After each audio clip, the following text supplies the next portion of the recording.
자, 안녕하십니까. 2학년 세계사 시간입니다. 우리 지난 시간에 그 학습지로 치면 어디까지 했지? 여기까지 했죠.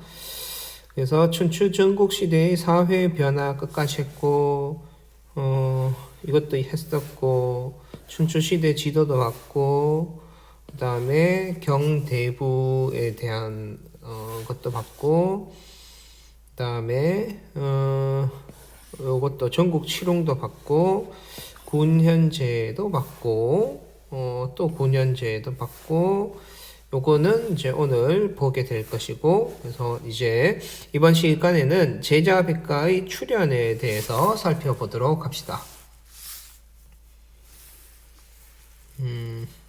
자, 이 정도 확대하면 되겠습니다.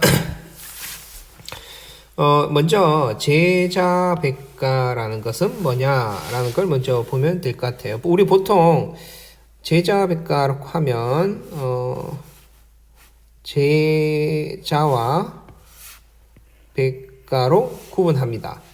그러면 제자라는 건 제자가 우리 제군들 하면 한자말 제군을 우리가 보통 바꾸면 여러분들쯤 되겠죠. 그래서 제자라는 건 제자, 여러 제자예요. 그래서 자는 지식인을 이야기해요. 그래서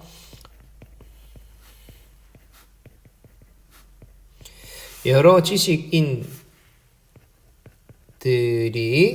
백가라는 건 백가의 백은 100개를 이야기해요. 숫자 100개. 그 다음에 가는 집단, 무리를 이야기해요. 집가자거든요. 그래서 100개의 가정을 이루었다. 여러 지식인들이 100개의 직역을 하면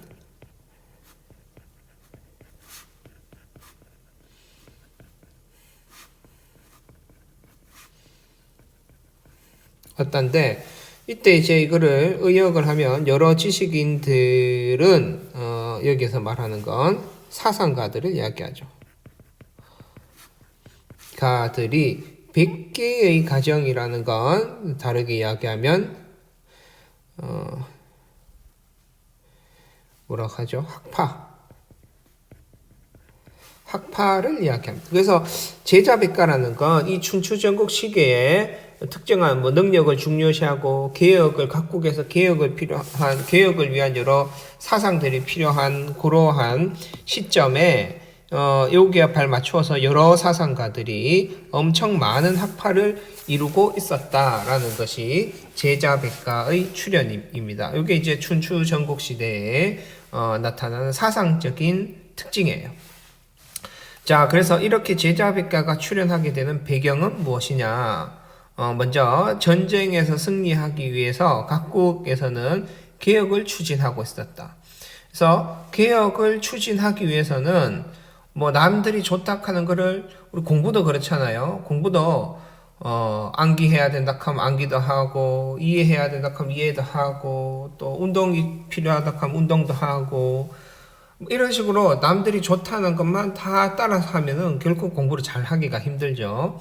공부를 잘 하기 위해서는, 진짜 잘 하기 위해서는 자기만의 계획과 자기한테 그 맞는 여러 가지 공부 방법 중에서 자신한테 맞는 공부 방법을 선택하고, 또 자기가 아침형 인간인지 저녁형 인간인지 뭐 이런 걸 두고 또 거기에 맞는 계획을 세우고, 뭐 그런 식으로 자기는 또 얼마큼 뭐 3일 동안 집중할 수 있어서 3일 동안 하고 하루 휴식하고, 아니면 뭐 4일을 집중할 수 있어서 4일 동안 하고 하루 휴식하고, 이런 식으로 해서 여러 방법들 중에 자기한테 맞는 것들을 가져와야 됩니다.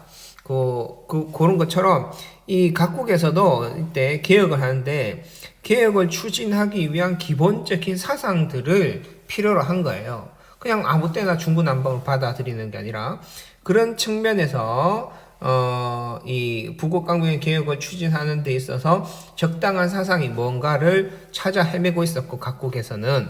그 다음에 두 번째, 각국에서 국적, 뭐 오나라든지 진나라든지 제나라든지 초나라든지, 이게 자기 나라들 사람들만 쓰는 게 아니라 국적에 상관없이 또 신분에 상관없이 오직 무엇만 보겠다? 능력. 요거 중요한 겁니다.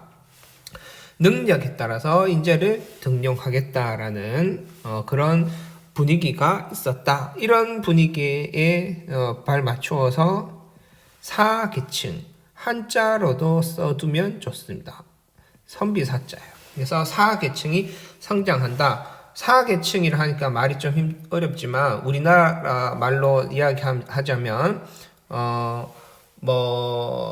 선비들이 성장한다. 근데 이때 선비는 여러분들 이 시기가 춘추 전국 시대고 즉 무사들의 그러니까 전쟁의 혼란기였으니만큼 이 사라는 건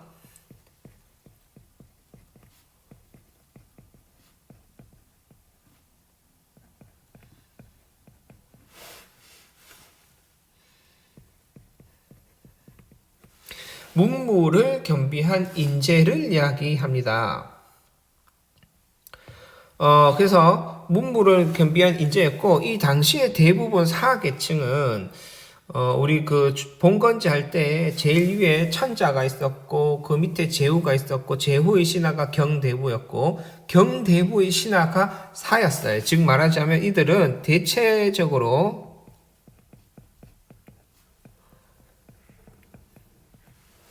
하급 관리에 있는 사람이 많았었다라는 점입니다.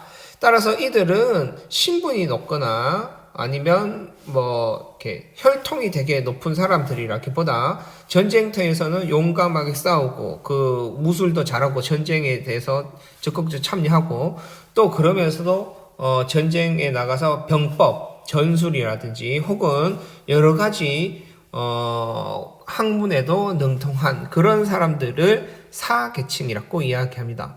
그러니까 이 사계층들은 사실 봉건 시대나 이전 시대의 신분을 중요시하는 데서는 본인이 아무리 능력이 뛰어나도 혈통이나 어떤 이 신분이 낮았기 때문에 그냥 하급관리로서만 유능한 하급관리로서만 대접을 받았겠죠. 근데 이 이 춘추 전국 시대에 전쟁에서 이기기 위해서 각국에서 개혁을 추진하면서 신분도 국적도 상관없이 능력에 따라 인재 등용하다 보니까 각국에서 이 사계층을 자신들 나라로 더 많이 데려오기 위해 가지고 경쟁을 벌일 만큼 사계층들이 급격하게 성장하게 됩니다.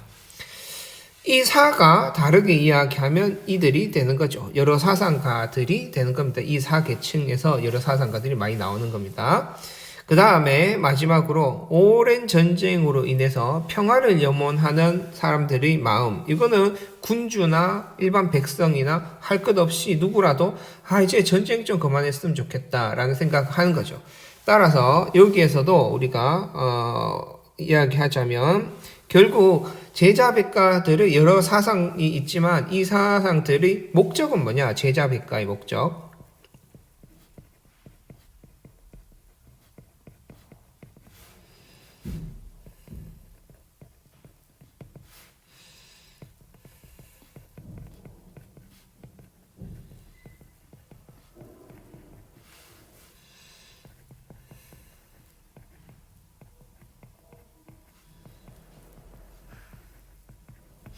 당시의 혼란을 끝낼 수 있는 방법을 찾는 것이 이들의 목적이었습니다. 그래서 진짜 100가지가 넘었어요. 엄청 많았지만 우리가 배우는 대표적인 유가, 법가, 도가, 묵가 이들도 목적은 춘추 전국 시대가 왜 이렇게 혼란스러운 시대가 도래하게 되었는지 그 원인을 찾고 그러면 이 혼란스러운 세상을 끝내고 평화의 세상으로 갈 수 있는 방법은 무엇인지 그 방법을 제시하는 데 있어서 달랐었다라는 것을 볼 수 있습니다.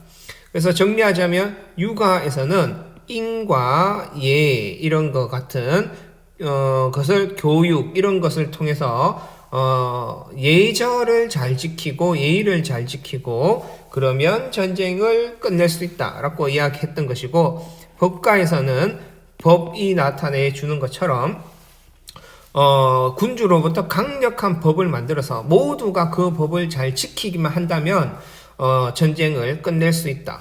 도가는 아예 통치하지 말고 서로 욕심을 내서 더 많이 차지하고 통치를 하고 이렇게 하려고 하다 보니까 왕권을 강화하고 이렇게 하려고 하니까 결국 경쟁이 되어서 전쟁이 난다. 그냥 자연으로 돌아가서 아무것도 하지 마라. 자연스럽게 놔둬라. 그러면 전쟁이 일어나지 않는다. 그 다음 묵가는 아니야, 전부 다 필요 없고 오직 무조건적인 사랑, 이것만이 전쟁을 끝낼 수 있다. 이렇게 보는 것이 묵가였습니다. 그러면 우리 좀 더 자세하게 살펴보도록 하겠습니다. 유가에서는 대표적인 인물이 공자, 많이 들어봤죠? 맹자, 순자, 이렇게 세 명이 있습니다. 공자에서는 인과 예를 중심으로 한 도덕 정치를 중요시하는데, 여기서 핵심 단어는 인과 예입니다. 그래서 인이라는 건 뭐냐면, 맹자가 인이라는 건 측은지심이 인의 발단이라고 이야기했어요. 즉 무슨 말이냐 하면, 그러면서 예를 들었던 게 그런 거예요. 어떤 갓난아기가, 측은지심이 뭐냐라는 거죠. 어떤 갓난아기가 우물가에서 놀다가, 우물에 갓난아기 막 한 2살, 3살쯤 되는 애가 우물에서 놀다가 우물에 빠지려고 해요. 빠졌어. 그래서 빠지려고 하면서 떨어지려고 하는 것을 누가 본다면, 여러분들 항상해서 보세요. 상상해 보세요. 그렇다면 마음이 어떻겠어요? 참 안타깝겠죠. 그리고 만약에 하고 뛰어갔는데 애가 뚝 떨어져가지고 죽었어. 그러면 참 진짜 마음이 아프겠죠. 누구라도 사람이면 그런 상황에 마음이 아프다. 그때 그 마음 아프고 안타까워하는 그 마음이 측은해. 우리가 측은하게 느끼는 거죠. 그래서 측은지심입니다. 그런 상황에 측은지심을 느끼는 그것이 자체가 인이다라는 거죠. 선생님이 예를 들기 위해서 이 사진을 하나 가져왔는데, 이거 우리 세계사 시간 첫 시간에 봤던 사진입니다. 3살짜리 아이가 그 나라의 정치적인 혼란 때문에 난민 생활을 하다가, 그 난민을 다른 나라들에서 받아주지 않는 그 행동, 그 결정이 국회에서 결정하고 하겠죠. 그 결정이 결국 자신들은 모르지만 3살짜리 아이가, 한 가정이 모두 다 죽게 되는, 그리고 3살짜리 아이가 떠내려왔잖아요. 이 모습만 봐도 얼마나 귀여웠을 아기입니까? 누군가 눈물도 나고 그렇겠죠. 이런 걸 보면. 그때 이걸 보고 안타까워하는 마음이 드는 것, 그것이 바로 인이다라는 겁니다. 그것이 인이고, 이 인을 다르게 표현하면 인은 사랑이에요. 좀 이해는 되죠? 안타까워하는 그 마음, 저 아이를 사랑하는 마음, 인간을 사랑하는 그 마음, 이것이 인입니다. 그래서 이 인과 그다음에 서로에게 예의를 갖추는 예절, 이것을 가지고 이 세상의 평화를 주장했다라는 겁니다. 맹자는 여기 한 발짝 더 나가서 성선설, 인이라는 것은 우리 인간들에게 모두 다 가지고 있는 것이고, 측은지심은 모두 다 가지고 있는 것이니까, 이거 인간은 태어나면서부터 선한 존재가 아닐까. 성선설이라는 건 태어나면서부터 선한 존재다라는 겁니다. 인간은. 그 다음에 정치를 하는 데 있어서도 패도 정치가 아니라, 여러분들 요거 요렇게 좀 적을게요. 덕치주의와 반대되는 말이 패도 정치라고 합니다. 힘에 의해서 강력한 군주가 군사력을 들고 말 안 들으면 죽이고, 그렇게 해서 하는 정치가 패도 정치이고, 덕치주의라는 건 인에 의해서, 군주가 내가 힘이 있으니까 백성들을 사랑하는 그 마음으로 잘해주고 싶어서, 조금이라도 가진 게 있으면 더 주고 싶어서 하는 정치가 덕치주의입니다. 이런 덕치주의를 가지고 정치를 하면은 평화가 찾아온다라는 겁니다. 그리고 그 군주가 요거 좀 특이한 것이고 중요한 것인데, 이거 지금 이거 다 중요합니다. 제자백과는 전반적으로 거의 다 중요하다라고 보면 돼요. 그래서 역성혁명이라는 건 어떤 군주가 있는데, 이 군주가 백성을 사랑하지 않고 덕치주의를 하지 않고 패도 정치를 하면서, 그것도 정치를 너무 못하고 이러면, 백성을 아주 못살게 굴고 이러면 결국 어떤 누군가가 군주, 아무리 군주이지만 그것이 하극상이라 하더라도 그렇게 군주가 덕치주의를 하지 못할 경우에는 그 군주를 죽이고 다른 아주 덕이 있는 사람을 왕으로 추대할 수도 있다. 왕이 될 수도 있다라고 하는 것이 역성혁명이에요. 그래서 이 역성혁명을 인정했다라는 점이 아주 특이하고 여기 나오죠. 패도정치 비판, 왕도정치의 반대입니다. 패도정치를 아주 비판했어요. 힘에 의한 정치를 패도정치라고 합니다. 순자는 조금 달라요. 성악설을 중요시합니다. 근데 보세요. 공자가 만들고 나서 순자로 올 때까지 이것도 한 몇백 년 지나갑니다. 이 몇백 년 지나가면서 몇백 년 동안 전쟁을 하다 보니까 사람 생각이 점점 부정적으로 바뀌죠. 그래서 순자쯤 오면 이 유가도 인간은 이 전쟁이 이렇게 길게 지속되는 거 보니까 근본적으로 악한 것 같아 라고 생각하는 거예요. 근데 근본적으로 악하기 때문에 다 죽여야 될가 아니라 역시 이 순자 역시 교육을 강조합니다. 그래서 인간은 기본적으로 좀 악하기 때문에 이 인간들을 교육을 통해서 잘 교화시키고 올바르게 가르쳐주면 이들이 역시 인과 예를 회복해가지고 도덕적인 덕치주의를 할 수 있다라고 본 겁니다. 근데 여기에서 중요한 것은 이러한 순자의 성악설, 그 다음에 성악설이나 교육을 강조하는 것은 결국 법가 사상에 영향을 줘요. 아이러니한 겁니다. 법가 사상과 유가 사상은 서로 대립하고 서로가 서로를 엄청 비판했어요. 그렇지만 법가 사상이 생겨나고 법가 사상이 발전해 나가는 데 있어서 순자의 성악설 같은 것들이 영향을 받았다라는 것은 아이러니한 일이죠. 자, 그 다음에 법가로 갑시다. 법가는 상왕과 한비자 이런 사람들이 대표적인 사람입니다. 특히 상왕은 우리 앞에서 진나라의 개혁을 취지했었던 관리였죠. 법가개혁. 그런데 이 법가는 당시에 그 당시의 군주들로부터 가장 인기가 있었고 수많은 군주들이 이 법가 사상을 중심으로 개혁을 추진했습니다. 결정적으로 이 법가 사상을 가장 충실하게 잘 구현했었던 진나라에 의해서 전국이 통일되기도 하죠. 그래서 그 내용은 효율적인 통치에 필요한 법률을 강조하는데 여기서 핵심 단어를 꼽자면 법률이지만 이거예요. 법률은 어떻다? 상당히 효율적이죠. 여러분들 효율적이라는 말 자체를 우리가 잘 이해해야 합니다. 효율적인 것은 최선은 아닙니다. 어떻게 보면 육아에서 이야기하는 것은 가장 자연스러우면서도 강압적이지 않고 모두가 마음을 그러니까 이런 거죠. 야, 우리 오늘 점심 뭐 먹을래? 이러니까 떡볶이 먹을래? 라고 이야기했을 때 그걸 주도한 사람들 입장에서는 한 5명이 먹자면 5명 모두 다가 정말 진심으로 떡볶이를 너무 먹고 싶어서 야, 우리 5명 다 떡볶이 먹으러 가자 이렇게 해서 먹으면 참 좋은 거죠. 그런 것을 추구한 것이 육아라고 생각을 할 수 있다면 법가 같은 건 아니에요. 야, 5명이 꼴랑 그 5명이 점심 메뉴를 정하는데도 뭐 먹을래 물으면 한 명은 돼지고기 먹자, 한 명은 소고기 먹자, 한 명은 떡볶이 먹자, 한 명은 스파게티 먹자, 한 명은 돈가스 먹자, 다 다르단 말이에요.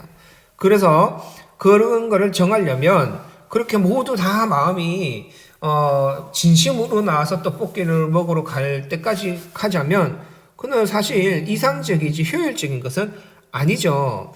그런데 이 법가 같은 경우에는 자, 이어서 하겠습니다. 찍고 있는데 갑자기 밴드에 올려놓은 동영상이 잘 안 나와서 그랬어요. 자, 그 수업과 관련해서 몇 가지 이야기 좀 하겠는데 지금 현재 오늘 아침에만 해도 밴드의 1교시, 2교시에 수업 영상을 올렸는데 미리 올렸어요. 다 어제 새벽에 3시에 올리고 뭐 이렇게 미리 올렸는데 둘 다 한 반은 아예 안 올라가서 다시 다 됐고, 또 어떤 바는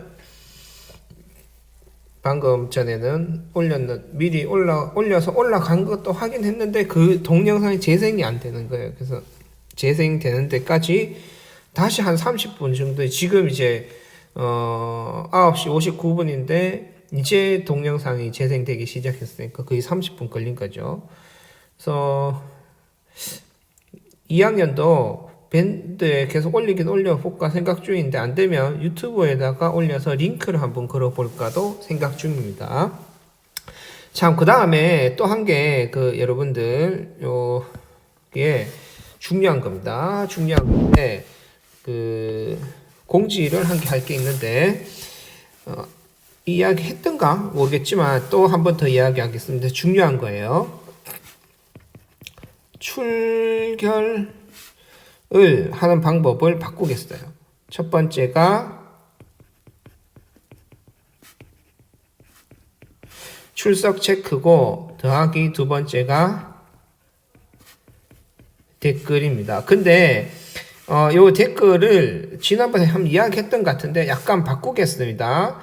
어떻게 바꾸느냐 하면 선생님 3학년들이 많이 건의를 해서 바꾸는 건데 선생님 수업이 뭐 필기할 것도 좀 많고 그 다음에 50분 거의 꽉 차거나 어떨 때는 진짜 좀 드물긴 하지만 그래도 어떨 때는 50분을 넘어갈 때도 있죠.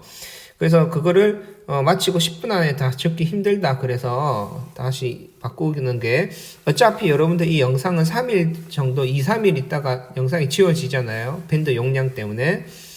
그래서 이거를 3일 동안 3일 안에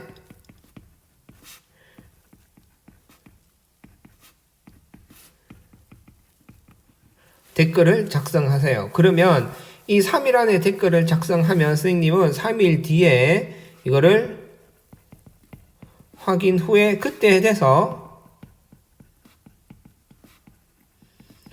출결을 완료해서 담임 선생님들께 이야기하겠습니다. 그래서 출석 체크를 했는데 댓글은 안 달면 그럼 결석 처리되는 것이고, 출석 체크도 하고 3일 안에 댓글도 작성하면 출결을 인정해 줄 겁니다. 이때 댓글의 내용은 무엇을 다느냐? 느낀 점, 수업을 듣고 느낀 점이나 느낀 점만 적어도 되고, 혹은 느낀 점 플러스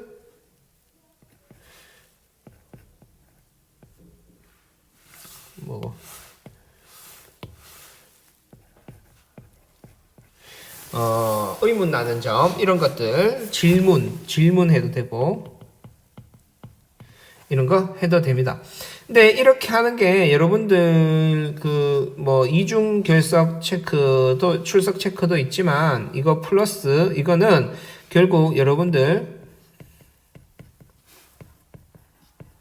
교과 세특에다가 반영해 줄 겁니다. 여러분들 작년에 선생님 교과 세특 적을 때 봤죠? 누구는 잘 적혀 있고 누구는 좀 못 적혀 있고, 그런 게 그런 거 따라서 연말에 되면 여러분들도 생각이 나잖아요. 아쉽고 좀 잘 적어졌으면 좋겠고. 그러면 여기에 교과 세특 댓글을 적으라 할 때 여기에다가 본인이 최대한 잘 적어주면 선생님이 그걸 다 엑셀 파일로 정리해서 보관할 겁니다. 그래서 그거를 가지고 출결도 하고 그 다음에 교과 세특도 하고 두 가지 다 할 거니까 꼭 이렇게 해주세요. 그러면 이어서 하겠습니다. 그래서 우리 이제 법과를 좀 하다 말았던 것 같은데, 법과에서는 효율적인 법률이에요. 그래서 아까 이야기했다시피 떡볶이하고 그런 예를 들다가 말았던 것 같은데, 결과적으로 정리하자면 그런 겁니다.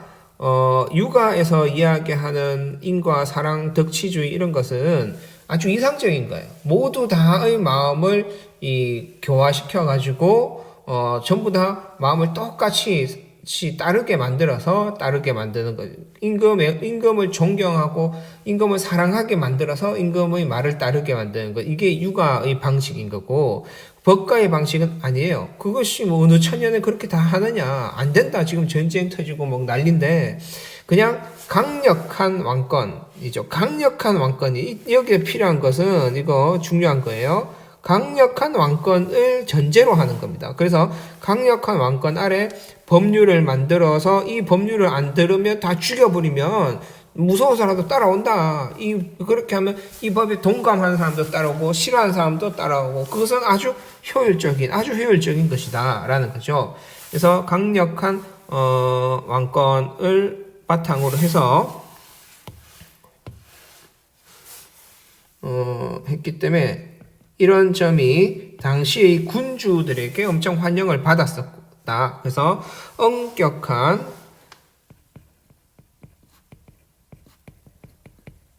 법치주의를 강조했었다. 신상필벌은 잘한 사람에겐 반드시 상을 주고 못한 사람에겐 반드시 벌을 준다는 게 신상필벌입니다.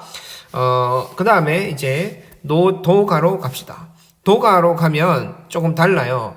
야, 이거 도가는 육아 법과를 전부 다 까고 있어요. 야, 이거 싸움이 일어나고 전쟁이 일어나는 것은 뭐냐? 이거는 너희 인간들이 욕심을 부려서다. 군주는 군주권을 강화하고 나라 영토를 키우고 더 많이 하려고 하는 것이고, 그 밑에 있는 신하들도 어떻게 하면은 부자가 되고 또 능력을 인정받아서 높은 권력을 차지하고 그러려고 하다 보니까 이게 전쟁이 일어나게 되는 것이다. 참, 이 도가의 대표적인 사람은 노자와 장자입니다. 그래서 이들은, 도가는 다르게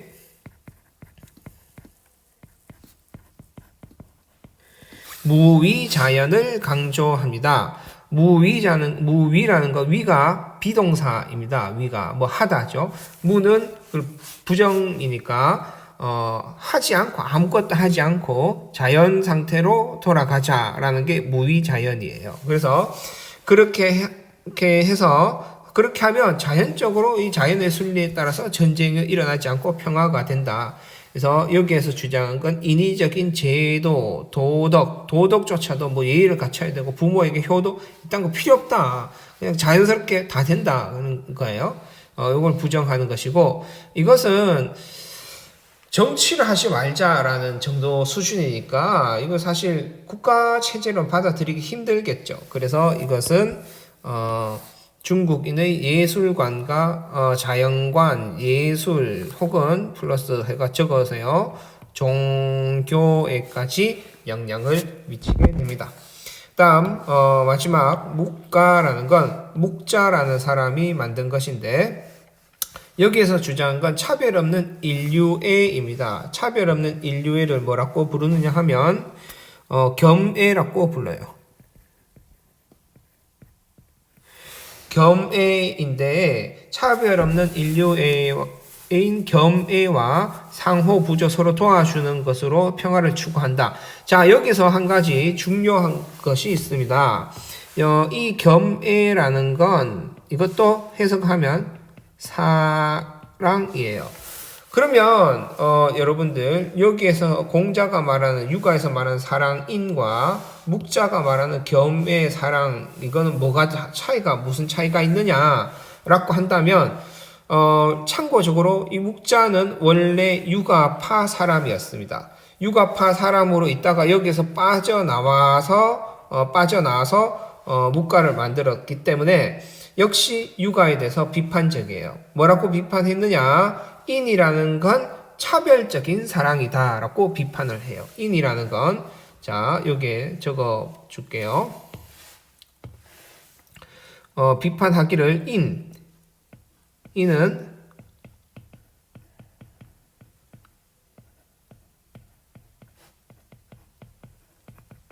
차별적인 사랑이다 라고 주장하는 겁니다. 이게 사실 그런 측면이 좀 있습니다. 아까 이야기했다시피 인은 이 측은지심이 있는 것을 인이라고 한다 했죠. 그러면 간혹 사람 중에는 뭐 사이코패스가 다 그런 건 아닌데, 어쨌든 어떤 사람 중에는 아까 이야기했던 우물에 떨어지는 아이를 보고 와 잘한다 하고 아씨 또 다른 애기 그 앞 근처에서 일부러 데려다 놓고 또 떨어질 때까지 기다리고 한다라든지 아까 이런 사진 보면서 아무런 감정을 못 느끼는 그런 사람들이 있을 수 있습니다. 그런 사람들을 공자는 육아에서는 뭐라고 이야기했느냐 하면 그들은 측은지심이 없는 사람이고 그들은 인이 없기 때문에 그들은 사람으로서 인정해 줄 필요 없다라고 생각을 하는 거예요. 그러니까 이 공자 육아에서 이야기하는 이 사랑하고 덕치의 대상이 되고 하는 사람들은 은근히 대놓고 이야기하지 않지만 은근히 인과 예를 갖춘 사람들을 인정해주는 이런 방식입니다. 그래서 이 묵자는 그걸 그거를 비판하면서 겸해를 주장하는 거예요. 그래서 그런 거 저런 거 없이 정말 뭐 살인자라도 우리가 차별 없이 무조건적인 사랑을 해야지 이 세상이 평화를 찾을 수 있다라고 보는 것이죠. 뭐 이런 거 저런 거 다 따져가지고 그 조건 맞는 사람만 사랑한다 하면 그게 어떻게 사랑이냐라고 이야기할 수 있는 겁니다. 이야기하는 겁니다. 그래서 여기에서는 지배층의 위선과 사치, 낭비, 비판, 전쟁 이런 거를 반대하고 평등 이런 거 강조하고 차별 없는 인재 등용, 능력에 따른 인재 등용 이런 거 주장했습니다. 그래서 여기까지 하면 우리가 제자 백가에 대해서 어느 정도 다 본 것 같아요. 그래서 여러분들 생각보다 제자 백가는 좀 중요하고 사상이라서 좀 힘들 것 같아서 선생님이 설명을 좀 더 자세하게 했습니다. 요 밑에 있는 고사성으로 보는 그 춘추전국 시대는 각자 한 번씩 읽어보도록 하세요. 그러면 선생님은 이어서 시간이 한 31분이니까 한 10분만 더 진한제국의 발전이라는 새로운 학습지를 보도록 하겠습니다.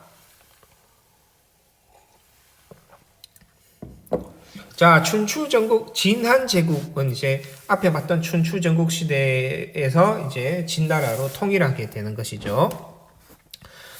요 파트에서 여러분들 한 번 더 보자면 약간 정리를 해주자면 중국 최초의 왕조가 하 왕조였죠. 이 하 왕조는 기록에는 있지만 실질적인 유물이 발견된 것은 아니었다라고 했고 그 다음에 상나라가 있었고 여기에서는 은허 유적이 발견됐던 실체가 확인된 최초의 왕조 그 다음에 주나라에서는 봉건제를 처음으로 실시한 주나라.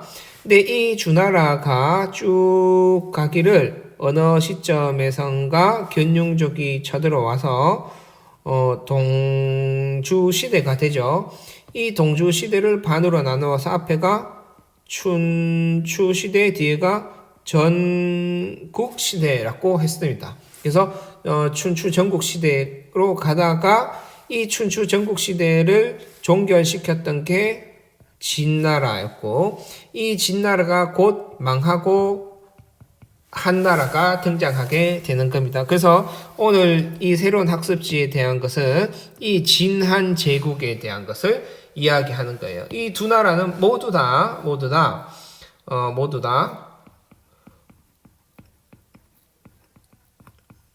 통일제국입니다. 즉 중국을 전부 다 통일을 해서 하나의 덩어리로서 통치했던 나라들이다라고 보면 되겠어요. 자, 요걸 기본적으로 알고 좀 봅시다. 보면 진나라의 통일입니다. 배경은 진나라가 통일하게 된 배경은 무엇이냐? 첫 번째, 법가 사상에 따른 부국강병책의 성공입니다. 요거 중요해요. 계속 강조되고 있지만 법가 사상에 의한 개혁의 성공, 강력한 법치주의 계속 나오죠. 두 번째는 아주 좀 그냥 좀 잡다하다기보다는 이것보다 좀 중요도는 떨어지는 건데 중국의 서북 쪽에 위치해서 북방 민족으로부터 기마전법을 배웠다라는 겁니다. 그래서 요 파트, 요거는, 여러분들 조금 지도를 통해서 보자면, 진나라는 위치가 여기에 있죠, 여기. 지난번에도 이야기했지만, 중국에서의 중심지, 대한민국의 중심지는 서울이고, 서울의 중심지는 강남이라고 본다면, 중국에서의 그와 같은 중심지는 대체로 여기에 있는 낙읍과 여기에 장안이 있습니다. 그래서 대체로 여기가 중심지이고, 조금 더 중심지를 확대하자면, 요렇게 이 황하강을 따라서 끼고 있는 요쪽 지역이 아주 중심지 중에 중심지라고 보는 거죠. 그러면 이 지역이 아닌 나머지 지역은 다 변방인데 특히 이쪽 지역은 여기에 산맥 있죠. 산맥이 존재하고 여기에는 사막이 존재하면서 매우 낙후된 지역, 아주 변두리 지역이라고 봤던 겁니다. 그러다가 전국시대로 가면 이 진나라가 나름대로 그래도 변방지역이었기 때문에 여기에서 조금 더 발전해서 전국적으로 통일해서 세력을 확대해 나가기 위해서 엄청나게 노력을 하는 거죠. 그래서 여기 저족하고 갈족 같은 유목민족들로부터 기마술을 배워서 그 하나 개혁도 했지만 이렇게 발전할 수 있었던 것은 서북 쪽의 위치하여 북방민족으로부터 기마전술을 배우기가 좋았다. 낙후된 만큼 그만큼 유목민족과 가까이 있을 수 있었다. 이렇게 보면 됩니다. 세 번째는 평화에 대한 염원이에요. 그래서 거의 한 500년 동안 전쟁을 했던 춘추 전국 시대였기 때문에 마지막에 한 500년쯤 전쟁하다 보니까 누구라도 이 지긋지긋한 전쟁 제발 누구라도 나타나서 전쟁을 끝내줬으면 좋겠다. 나는 제 나라의 국민이고 관리인데 제 나라가 왕이 아니라도 좋다. 누구라도 좋으니까 진나라나 초나라나 상관없으니까 제발 이 전쟁을 끝내고 평화시대로 접어들었으면 좋겠다라는 거죠. 그래서 이러한 것들이 배경이 되어서 드디어 진나라가 중국 최초로 통일을 하게 됩니다. 그래서 500년간에 걸친 춘추 전국 시대의 혼란을 수습하게 된다. 그러면 이때 중국 최초로 통일을 이끌었었던 그 황제가 누구냐? 시황제입니다. 이 진시황제라는 것은 진나라의 시황제라는 뜻입니다. 그 다음에 두 번째 시황제라는 건 시자는 처음 시자고 황제라는 건 왕, 천자를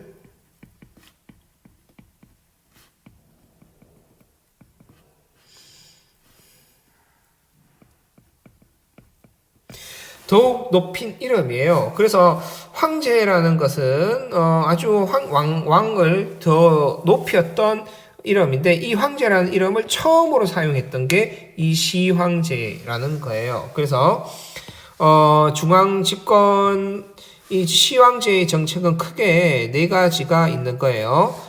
중앙 집권 체제 확립 정책, 통일 정책, 그리고 뭐가 있고 그다음에 네 번째 영토 확장 정책인데 진시황제 중요합니다. 중요해서 보면 중앙 집권 체제에서는 황제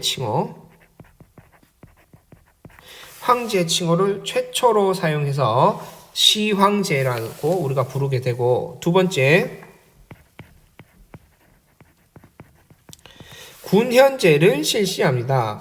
군현제라는 건 앞에 춘추 전국시대에 선생님이 다 설명했기 때문에 더 설명하진 않지만 여기에 이렇게 학습지에도 적어놨어요. 그래서 전국을 황제가 직접 통치한다라는 명분 아래 전국을 군과 현으로 나누고 그리고 그 군과 현 지역에 지방관을 임명하는 것 선생님이 지금 완벽하게 설명해 줬어요. 다시 한번 이야기해 주면 전국을 황제가 직접 통치한다라는 명분 아래에 전국을 군과 현으로 나누고 이 지역에 지방관을 임명해서 황제가 직접 통치하는 제도를 군현제라고 합니다.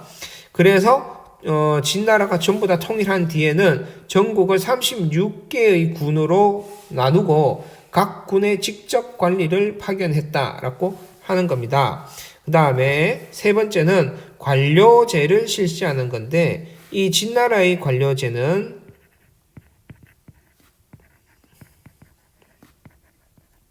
삼공구경제라고 합니다. 3명의 정승과 구경 그 아래에 9개의 하위 기관이 있는 것을 이야기하는데, 관료제라는 것은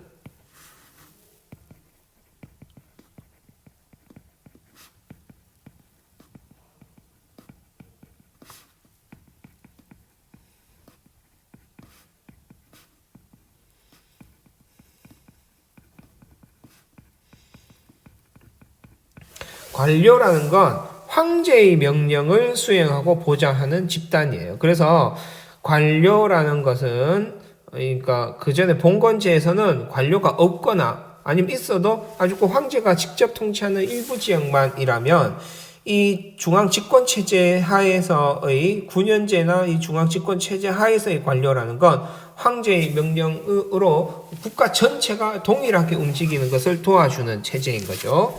여기에서 진날에서는 3명의 정승과 그 밑에 9명의 하위 부서가 있었다. 그래서 삼공구경제다. 이렇게 보면 되겠습니다. 그 다음에 통일정책으로 가면 전국적인 도로망을 건설합니다. 도로는 물론 다 있었죠. 전국 칠홍시대에 각 나라마다 이어가지고 전국적으로 도로망을 건설했었다. 두 번째, 요것도 중요합니다.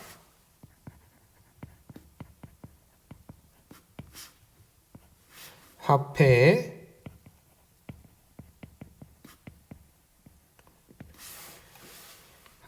도량형, 문자 플러스, 요까지는 아주 중요하고, 문자 플러스 여기에 한 개 요렇게 빼서 적을게요.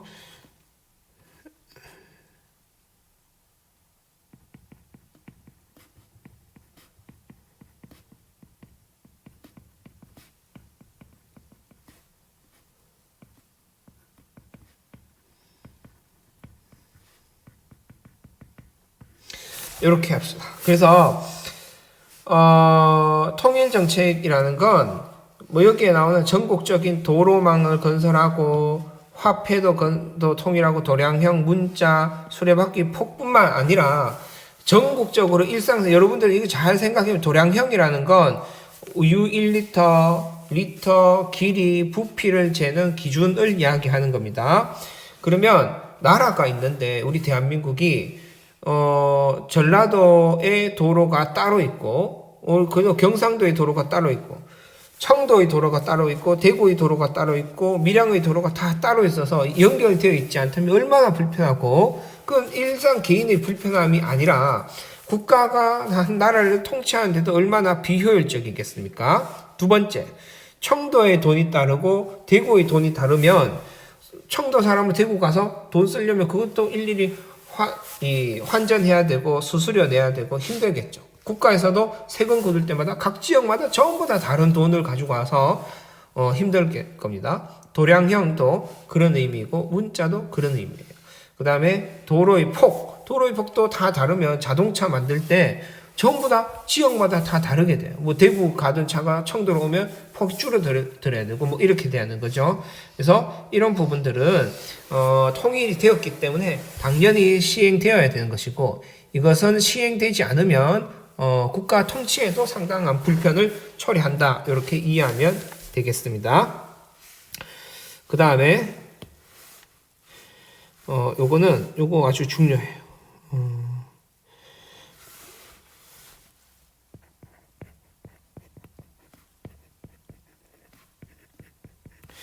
분서객류입니다. 이거 중요합니다. 아주 중요해요. 그래서 이 분서객류를 시행하는데, 분서객류는 뭐냐? 분서는 책을 불사시라는 겁니다.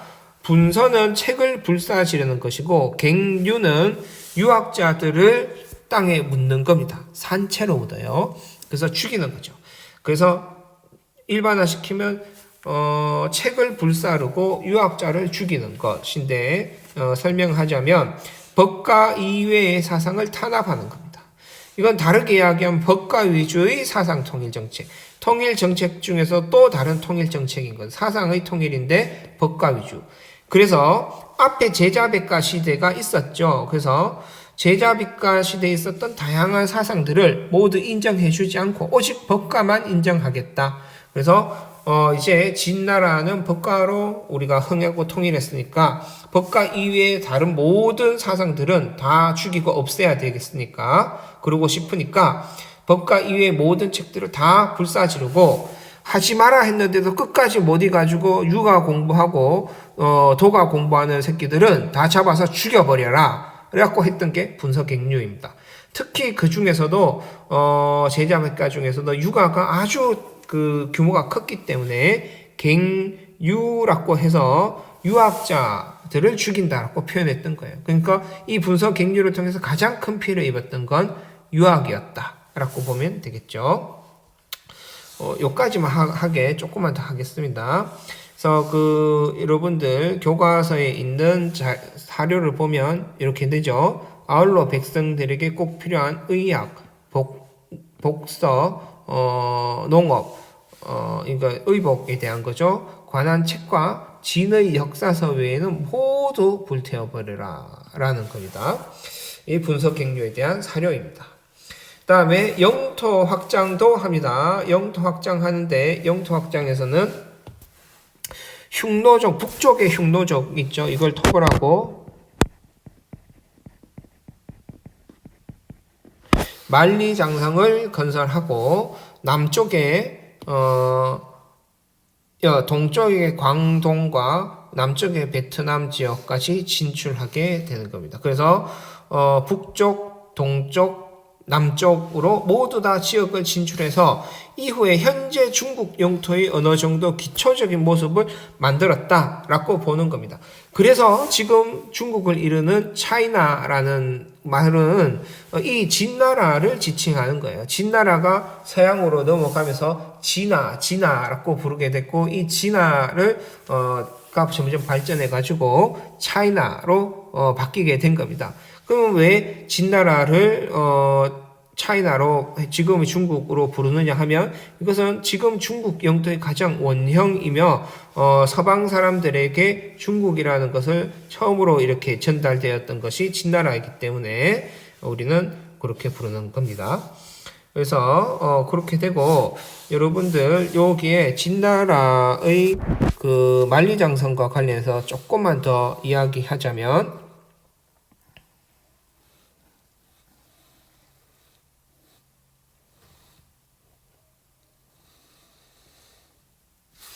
자, 이게 중국 지도입니다.